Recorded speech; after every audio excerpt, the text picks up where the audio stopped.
বাস্তব জীবনের কিছু গল্প যেন সিনেমাকেও হার মানায়। গত বছর বক্স অফিসে আলোড়ন তোলা সাইয়ারা সিনেমার দুই নবাগত তারকা অনিত পাড্ডা ও আহান পান্ডে তাদের আবেগঘন অভিনয়ে মন কাড়েন দর্শকদের। তবে অনেকেই জানেন না এই সিনেমার গল্পের সঙ্গে অনিতের নিজের জীবনের রয়েছে গভীর মিল।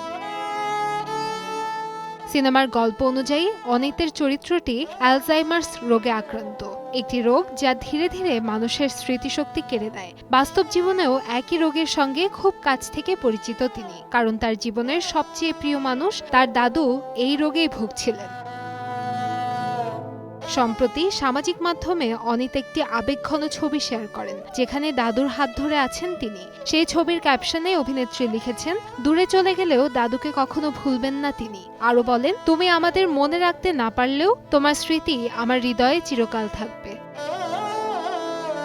অনিত প্রতিজ্ঞা করেন, ভালো মানুষ হওয়ার চেষ্টা চালিয়ে যাবেন তিনি, যেমনটা তার দাদু চাইতেন। দাদুর সঙ্গে কাটানো হাসি ঠাট্টা, মজার মুহূর্ত আর শিক্ষণীয় গল্পগুলো আজীবন মনে রাখবেন তিনি এবং সবার সঙ্গে ভাগ করে নেবেন বলেও জানান এই নায়িকা। অভিনেত্রীর ভাষ্য অনুযায়ী দাদুর এই অসুস্থতার অভিজ্ঞতাই তাকে সাইয়ারা সিনেমার চরিত্রের সঙ্গে গভীরভাবে একাত্ম হতে সাহায্য করেছে। অভিনেত্রীর ভাষ্য অনুযায়ী দাদুর এই অসুস্থতার অভিজ্ঞতাই তাকে সাইয়ারা সিনেমার চরিত্রের সঙ্গে গভীরভাবে একাত্ম হতে সাহায্য করেছে।